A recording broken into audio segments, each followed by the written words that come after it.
Oi gente, tudo bem com vocês? Hoje vim com um tão esperado vídeo, porque como vocês viram no último vlog, eu passei no Step 1, que pra quem não entendeu, e eu já vou começar a explicar agora, assim, eu também foi uma das perguntas que vocês me mandaram, eu abri uma caixinha lá no Instagram e vocês também deixaram alguns comentários com perguntas no último vídeo, em que eu gravei um vlog ali da minha última semana de preparação, mas, assim, só pra esclarecer, eu ainda não passei na residência, gente. Pra passar na residência nos Estados Unidos, você precisa de algumas provas. Depois, com as notas dessa prova, com o teu currículo, enfim, com vários outros componentes da sua aplicação, você aplica pra cada hospital que você quer. E daí eles te chamam pra entrevista ou não. Então não existe uma prova de fato igual aqui no Brasil que você faz, presta a prova pra USP e você passou na residência da USP. Isso não existe lá. Você tem que fazer essas provas que todo mundo faz, tanto quem vem de fora, estrangeiro, quanto quem faz medicina lá mesmo, precisa fazer essas provas pra que você tenha seja ICFMG Certificated, que eles chamam, e que daí você tenha licença pra poder aplicar pra residência. Mas enfim, vim contar um pouco pra vocês como que foi minha preparação. Vocês mandaram um monte de dúvida, eu vou responder mais ou menos um overview de como que aconteceu e vou tentar responder a maioria das coisas que vocês me mandaram, mas se ainda tiver alguma dúvida que eu não respondi nesse vídeo, você pode deixar aqui nos comentários que talvez eu faça um outro vídeo ou eu respondo os comentários mesmo. E uma novidade aqui no canal é que agora eu quero voltar a publicar frequentemente, então eu abri a opção de você ser apoiador do canal, já que eu fiquei muito tempo fora do canal, então eu tô voltando. Enfim, quem quiser me apoiar, a princípio não vai ter nada muito incrível, eu espero conseguir fazer a longo prazo, por exemplo, vídeos exclusivos, enfim, mas agora nesse momento não consigo prometer nada. Mas quem quiser apoiar o canal, é só se inscrever e virar apoiador do canal. Acho que tem um link, um botão aqui embaixo em algum lugar. Mas, enfim, como eu comentei, pra você fazer residência nos Estados Unidos, no geral, pra você ser médico nos Estados Unidos, você precisa fazer residência lá. Existem algumas exceções, às vezes você pode já ser especialista no Brasil e conseguir um fellow, enfim, existem algumas outras exceções, mas elas são muito específicas e são específicas para algumas especialidades também. Então, assim, eu vou falar o geral e que também é o que eu tô fazendo. Como eu ainda estou na faculdade, falta 1 ano e meio para me formar, o que eu vou fazer é fazer do zero lá, porque eu nem sou formada, eu nem tenho uma especialidade aqui para eu querer pensar em outro pathway, que a gente chama, né? E existem 3 provas que teoricamente você precisa para aplicar, além de um currículo legal, enfim, tudo vai depender também da especialidade que você vai aplicar. Para algumas especialidades você precisa de um currículo melhor, às vezes você vai precisar fazer só um Research Fellow, que é um tempo só de pesquisa lá nos Estados Unidos, que a gente chama. Mas enfim, das provas que você precisa fazer, são 2 provas, o Step 1 e o Step 2 CK, e o OET, que é uma prova de inglês médico, digamos assim. E a última prova que você faz bem perto de aplicar, não é meu caso agora. O Step 1 foi o que eu fiz no último ano e eu acabei de passar. E agora eu já comecei a estudar pro Step 2, que é uma prova que, ao invés de você passar ou não passar, você tem uma nota, e daí, obviamente, quanto melhor a sua nota, mais isso ajuda você a se destacar, a sua aplicação a se destacar. E quando que vocês podem fazer essas provas? Foi uma pergunta que muita gente me fez. Você pode ainda fazer na faculdade. Teoricamente, a partir do 3º ano de faculdade, você já está apto para conseguir fazer a prova. Então, antes disso não tem como fazer, eles não vão aceitar a sua inscrição, mas a partir do 3º ano você consegue. Então você pode fazer a prova durante a faculdade ainda, se você tiver sorte, ou você pode esperar formar e fazer só depois de se formar. Teoricamente vai tornar um pouco mais difícil, quanto mais tempo você tem de formado, fica um pouco mais difícil o processo, enfim, são muitas particularidades, mas existe a opção de fazer durante e depois. A minha ideia inicial era fazer depois, porque como muita gente já desconfia, é um processo muito caro. Assim, não é um processo que você paga tudo de uma vez só. Você vai pagando aos poucos, obviamente, né? Primeiro você paga uma prova, depois você paga o material para outra prova, depois você vai pagar o valor da prova, enfim. Mas é um processo muito caro. Então, por mais que você não vá gastar todo esse dinheiro de uma vez só, a princípio não tinha condições de fazer. Mas, graças aos céus, eu consegui um emprego ano passado, então isso ajudou muito. E, além disso, também tem muita gente nos bastidores me ajudando para tornar isso possível. Então, por isso que eu decidi começar o processo antes de formar. Mas a minha ideia inicial era formar, guardar um dinheiro e daí depois só estudar para as provas. Mas você pode fazer os dois. Mas enfim, depois dessa pequena, grande, enorme introdução, vamos falar de como eu me preparei para o Step 1. Basicamente foram 12 meses de estudos. Eu comecei no comecinho de 2024 e fui até agora início de 2025, então deu praticamente 2 meses, basicamente de materiais. A gente tem um monte de opção de material, de mentoria, enfim, são várias opções. Mas o que eu usei, e eu acho que é o que eu recomendo definitivamente, mas é o que muitas pessoas recomendam, eu fui no que era mais seguro, no que já tinha mais comentários bons, foi usar o banco de questões do YouWorld e os Anki, fazer Anki flashcards. Eu fiz isso religiosamente durante toda a minha preparação. Óbvio que em alguns momentos, como eu vou já adiantar pra vocês, eu tive que diminuir, por exemplo, a quantidade de questões que eu fazia por dia, mas eu nunca deixei de fazer questões do YouWorld, nem deixei de fazer meus flashcards. Além disso, eu acho que outra coisa que é muito essencial são os simulados dos NBMs que você vai fazer lá mais pro final da tua preparação. E assim, a minha preparação, ela foi dividida em 2 passadas, que é como mais ou menos a gente chama. Teoricamente foram 2,5/3. Mas a primeira passada eu fiz todas as questões do banco e eu fui fazendo por ordem. Então, primeiro eu fiz cardiologia, depois eu fiz pneuma, depois enfim, assim, fui fazendo por ordem, por etapas. E lá na primeira passada eu tentei começar vendo vídeos, né? Então tem vídeos do Boards and Beyond, tem vídeos do Patoma, do Dirty Medicine, do Sketch Micro, que foi principalmente os que eu usei. Mas eu tentei iniciar vendo aula e fazendo questão ao mesmo tempo, então meio que as aulas complementavam as questões que eu tava fazendo.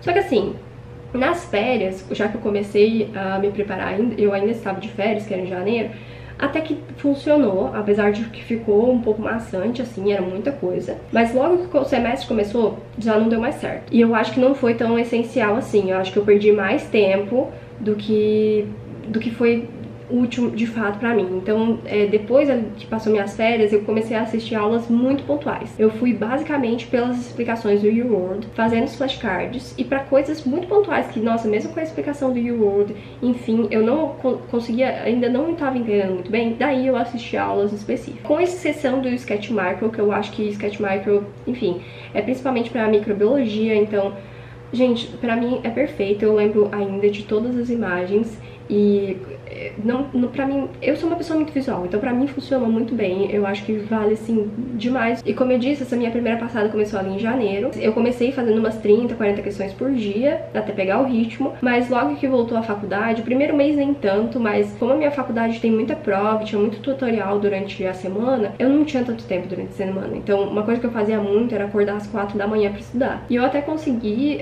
manter esse ritmo por um bom tempo, mas mesmo assim, depois não deu, e daí eu tive que diminuir a quantidade de questões que eu fazia. Então eu fiquei um bom tempo fazendo só 20 questões por dia, o que é muito pouco. Se fizer bem, é ótimo, mas enfim, pro ritmo que eu tava vindo, eu tive que baixar bastante, mas foi a única forma de conseguir continuar conciliando com a faculdade. Que, enfim, isso vai depender muito de como que é a tua faculdade, é muito particular isso, mas a minha não teve muitas condições de continuar mantendo 30, 40 questões por dia, porque isso, consequentemente, também gerava mais dúvida, então era mais tempo que às vezes eu gastava vendo aula, consequentemente eu liberava mais cards, então era mais tempo fazendo flashcard, e eu ainda tinha que manter a faculdade, né, porque não tem como reprovar na faculdade. E como eu tive que diminuir muito meu ritmo, eu só fui terminar a primeira passada, era, eu acho que final de julho, comecinho de agosto, que daí eu aproveitei as minhas férias de inverno ali, que a gente teve 2 semanas de férias, aproveitei pra terminar o que faltava do banco, que eram poucas questões, e fazer o meu primeiro simulado do YouWorld. E daí depois disso eu comecei de fato a segunda passada. Eu também comecei um pouquinho mais devagar, e depois eu fui aumentando como é que é? Enfim, eu fui aumentando o ritmo de questões até chegar em 40 questões por dia, e foi relativamente tranquilo. Alguns rodízios no internato foram um pouco mais pesados, mas no geral em todos eles eu consegui manter 40 questões, e daí por isso a minha segunda passada foi muito mais rápida. Eu acho que tem umas 3.900 questões, então meio que na primeira passada você faz as 3.900 questões, e daí você faz, por exemplo, eu vou fazer só cardiologia, daí você responde a questão e já vê a explicação dela, já libera o flashcard e vai indo assim. Já na segunda passada, você vai ali e seleciona 40 questões, por exemplo, de qualquer coisa, então pode vir cardio, pode vir nefro, pode cair, enfim, qualquer coisa, e ao invés de você responder e daí já ver a resposta e a explicação, você termina de fazer tudo, e daí no final você vê uma por por uma quais que você errou, sabe? Então a ideia é diferente, porque teoricamente você já tem base do conteúdo e agora você precisa aprender a fazer a prova. Porque a prova são 7 blocos de 40 questões. E cada bloco você tem 1 hora. Então você tem que se preparar pra conseguir fazer isso no dia. E daí assim, como eu aumentei o ritmo de questões, na segunda passada eu consegui fazer muito mais rápido, até porque eu já tinha uma base muito boa, então eu não precisava ficar assistindo tanta aula. Os flashcards a maioria eu já tinha liberado, então eu só ia criando flashcards mais específicos, porque não tinha ali e eu ainda tinha alguma dúvida. Então a segunda passada ela é muito mais rápida, não tem nem comparação. Aí a partir, acho que deu 2 meses do primeiro simulado que eu fiz, de segunda passada, e eu comecei a fazer os outros simulados e eu fui espaçando eles cada vez menos. Então, por exemplo, do primeiro simulado pro segundo eu levei 2 meses, e daí o próximo eu levei, sei lá, 1 mês e meio, 1 mês, enfim. Daí eu fui diminuindo o espaço entre os simulados, porque é o simulado que te diz que você tá pronto ou não. Por mais que você esteja indo bem nas questões, óbvio que ir bem nas questões do YouWorld é um bom ponto, só que sim, vocês vão perceber que o YouWorld, ele cobra muito mais do que os simulados. Ele é muito mais específico e eu acho que ele te prepara pro pior. O que é muito bom você estudar por ele, porque você está preparado pro pior, mas o que a gente, no geral, leva em consideração são as suas notas dos simulados e você ter um aumento gradual, né, de preferência, mas você ter notas consistentes no simulado. Então essa segunda passada, eu acho que ela durou uns 3, 4 meses. Mas isso ainda era agosto, setembro, outubro, novembro ainda, começo de novembro. Então eu ainda não tinha como eu sair do internato, porque o que eu queria fazer antes da prova era ter pelo menos uns 15 dias só pra focar muito na prova, né? E não tinha como eu fazer isso porque eu tava no internato. E daí eu decidi jogar minha prova lá pra metade de dezembro. E como eu ainda tinha tempo, eu pensei, meu, o que eu vou fazer nesse tempo, né? Então eu comecei a fazer as questões que eu errei na segunda passada. Por isso que eu digo que eu fiz, eu acho que 2 passadas e meia, porque teoricamente eu fiz mais questões, depois eu fiz as erradas, né? Não chega a dar uma terceira passada inteira. E daí chegou um penúltimo simulado, uma semana antes, e eu não fui tão bem. Eu tirei o suficiente pra passar, mas eu fiquei muito na risca. E daí eu dei uma leve surtada e desisti de fazer a prova naquele dia e marquei pro mês seguinte, que foi o dia que eu finalmente fiz, que foi dia 21 de janeiro. E assim, eu acho que foi uma ótima decisão, porque eu estava pronta no quesito conteúdo, mas eu acho que eu não estava pronta psicologicamente. Então, primeiro que em questão de conteúdo, eu consegui tirar 1 mês que eu já estava de férias só pra focar naquela prova. E o que eu comecei a fazer é um período que a gente chama de dedicated, né? Porque é o período que você tá 100% focado naquilo. Então eu não tinha mais faculdade, que era o principal ponto, né, que é o que mais ocupava o meu tempo. Então eu estava no meu período dedicado pra prova. E daí ali eu comecei a focar mais nas áreas que mais caem. Porque, por exemplo, a gente sabe que cai bioquímica. Só que se pensar em bioquímica e patologia cai 1 milhão de vezes mais. E teoricamente, bioquímica, no geral, é uma coisa mais difícil. Pelo menos pra mim é difícil. Patologia faz sentido, bioquímica não. Então o que eu pensei foi, eu nunca vi ninguém falando sobre isso. Não sei se... Eu, pelo menos, nunca vi. Foi uma coisa que eu tirei da minha cabeça. Eu pensei assim, olha, se 80% da prova é patologia, fisiologia, etc, etc, e menos de, sei lá, 15 a 20% da prova vai ser bioquímica, genética, etc. Então, eu vou focar nesse último mês só nessas áreas que mais caem. Porque, teoricamente, se eu for muito bem nessas áreas que mais caem, eu garanti mais de metade da prova. Então, assim, alguma coisa de bioquímica que vai cair, eu vou saber fazer. E, assim, porque você tem que ser sincero, você não vai acertar tudo, gente. Então, já que eu vou ter que errar, eu vou deixar pra errar as mais difíceis. Eu vou tentar garantir. E eu sei que dá pra garantir, que já eram umas coisas que eu era muito boa. Daí eu foquei muito, assim, em patologia, microbiologia, fisiopato, fisiologia, farmaco também. Então, nesse último mês, eu fiquei 3 semanas só focando nessas questões e nas questões que eu já tinha errado. Então, enfim, eu acho que isso foi muito bom. Isso deu um boost na minha nota muito alto, ali na reta final. E daí, na última semana, especificamente, eu só fiz simulado. Então, todo dia eu fiz um simulado. E daí, vocês podem... isso tem vlog, né, da última semana. Mas eu já tinha feito esses simulados antes. Mas, mesmo assim, já tinha bastante tempo que eu tinha feito eles. E, mesmo assim, foi legal ver o quanto eu melhorei nesses simulados, né? Também porque eu queria treinar e estar cansada pra prova, porque a prova, no geral, é muito cansativa, né? Como eu disse, são 7 blocos de 40 questões, mais 1 hora pra você descansar. Então, é um negócio que você fica o dia inteiro lá fazendo prova. Então, você tem que treinar porque você vai ficar cansado, sabe? Teu corpo vai ficar cansado. Então, você tem que treinar técnicas de prova também. E daí, enfim, como eu estava indo consistentemente bem em todos os simulados, daí eu fiz alguns simulados que eu não tinha feito ainda, né? O Fear 120, que é um simulado de 120 questões, que ele é gratuito, assim, feito pela própria banca ali, né? E como eu fui muito bem nele também, então eu pensei, meu, é isso, estou pronta. Mas assim, uma coisa que eu acho que foi muito importante também foi estar pronta psicologicamente. Então, o primeiro é o cansaço da prova, né? Mas também de construir confiança, assim. Não só com as notas do simulado, mas assim, gente, muita terapia. Assim, eu até comentei no último vídeo, é um processo muito solitário, digamos assim. Foi um processo muito difícil, um processo que, no geral, as pessoas... Tem muita gente hoje falando na internet sobre isso, mas muita gente... É muito difícil se comparar com pessoas na internet, e é engraçado que eu tô fazendo um vídeo pra vocês se compararem comigo, mas, enfim, não é esse meu objetivo, assim. Eu tirei muitas notas baixas, tiveram alguns simulados que eu pensei que eu iria melhor e talvez eu não tivesse ido tão melhor. Teve bloco do UWorld que eu acertei 18%, então, assim, a minha trajetória não foi nem um pouco linear e é muito frustrante, é um processo muito frustrante. E, enfim, eu acho que um apoio psicológico nessas horas é muito importante. Não só o psicológico do dia em si, mas você tem que estar bem e estar confiante de saber que você fez o que você conseguia fazer, você fez o melhor que você podia fazer e que você tá pronta. Não só porque os simulados estão te dizendo isso, mas se sentir pronto. Eu acho que essa foi a parte mais difícil. E talvez se eu tivesse feito a prova em dezembro, eu, às vezes não passasse, não porque eu não sabia o suficiente, mas porque psicologicamente eu não tava pronta. Então eu acho que foi muito bom eu ter deixado pra janeiro, porque eu tive esse um mês só pra focar nisso, e daí eu comecei a fazer também outras coisas. No começo, como eu disse, eu tava 100% focada nessa prova, então eu não fazia absolutamente mais nada. Então foi muito bom ali nesse último mês, porque daí teve Natal, teve virada de ano, enfim, saí bastante com minha família, isso deu uma boa desligada, assim, sabe? Mas enfim, eu acho que é uma outra coisa muito importante, além de, obviamente, quais plataformas você vai usar, qual a estratégia de estudo. Eu acho que é meio que o feijão com arroz que funciona, você usar o UWorld, fazer os flashcards pra sempre estar em dia com as revisões, porque é muito conteúdo, você vai esquecer sem flashcard. Eu não, assim, eu sei que tem gente que já fez essa prova sem flashcard e eu não imagino como, porque é muita coisa, não teria como lembrar de todas as coisas que eu estudei, assim. E muita coisa que a gente nem vê na faculdade, sabe? Você tem que aprender do zero. Então, eu não imagino fazer essa prova sem Anki, sem o UWorld e sem os simulados. Vocês me perguntaram onde que eu fiz a prova. Eu fiz a prova em São Paulo, no Prometric. Foi um centro muito bom. Eu peguei um Airbnb bem pertinho, assim, dava 10 minutos andando, mais ou menos. E lá só tem 3 pessoas fazendo prova ao mesmo tempo. Então, é um lugar pequeno, mas ao mesmo tempo não tem muita gente, não teve distração. Eu consegui fazer tudo no meu tempo. Ali tem banheiro, tem onde você levar comida, deixar a tua comida.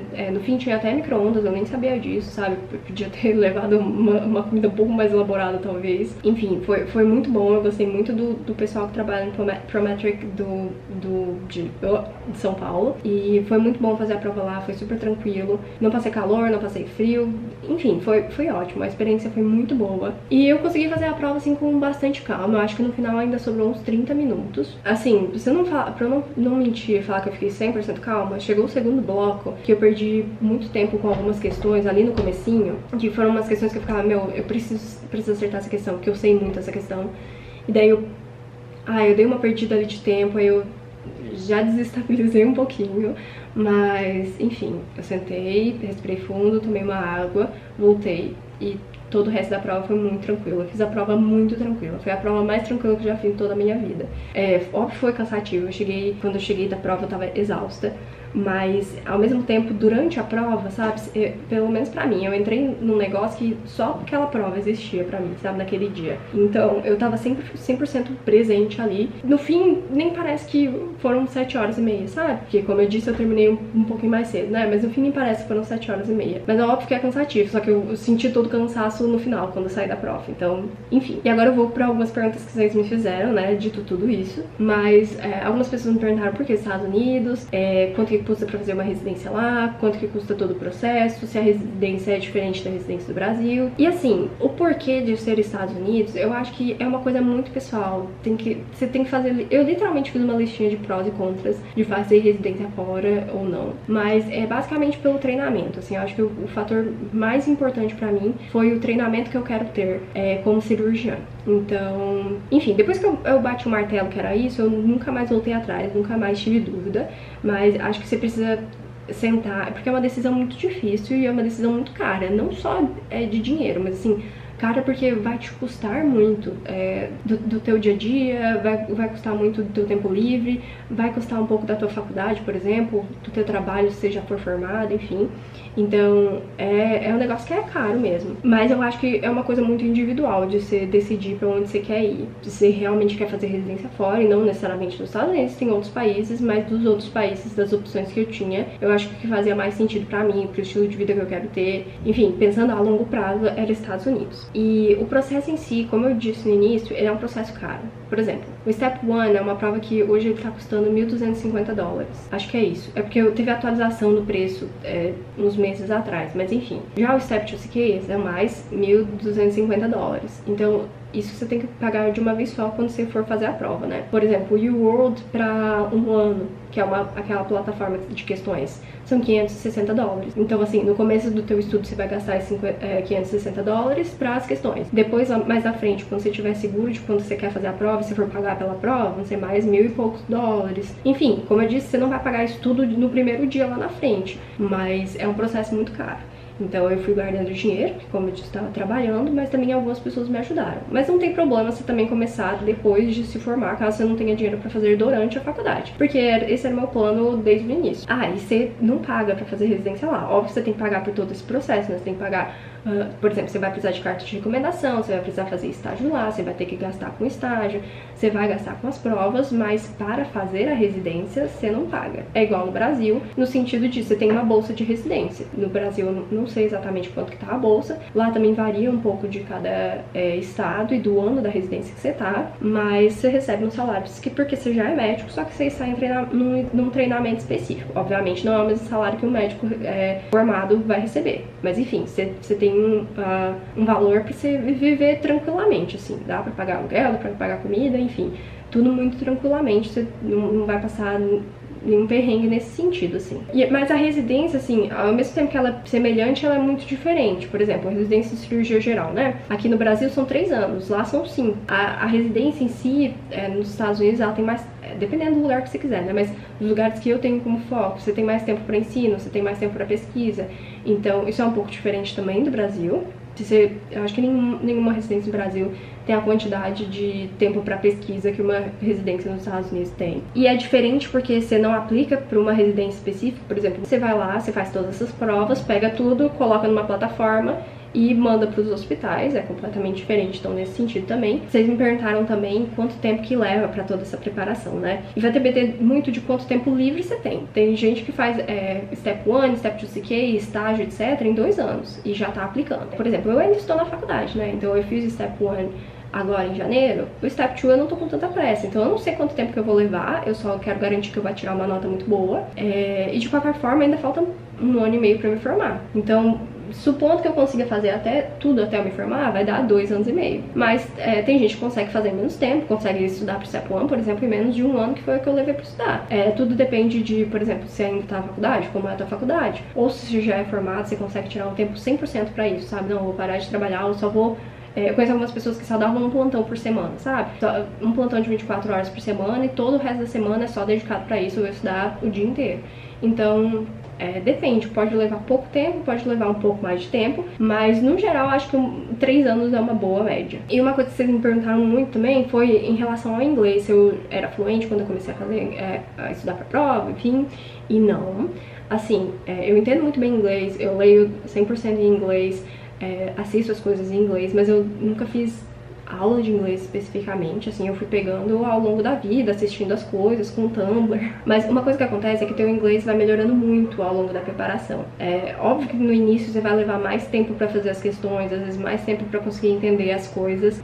No início tinha questão que eu errava porque eu não sabia uma palavra ou um termo, enfim. Você tendo contato todos os dias, e daí as aulas que você assiste em inglês, enfim, fazendo tudo em inglês, você vai melhorar consequentemente. Mas desde que você consiga se virar e consiga ler e entender o básico, dá pra começar o processo, sim. Mas assim, é basicamente isso.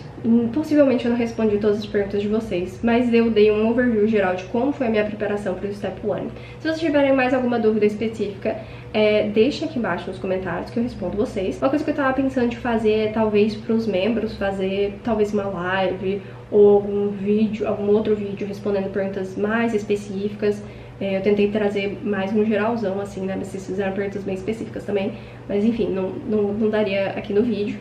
Mas talvez fosse uma opção também pra usar essa parte de membros do canal. Mas é isso, se vocês gostaram do vídeo, curtam, se inscrevam no canal, enfim, pro YouTube entender que vocês gostam do meu conteúdo. E é basicamente isso, até a próxima!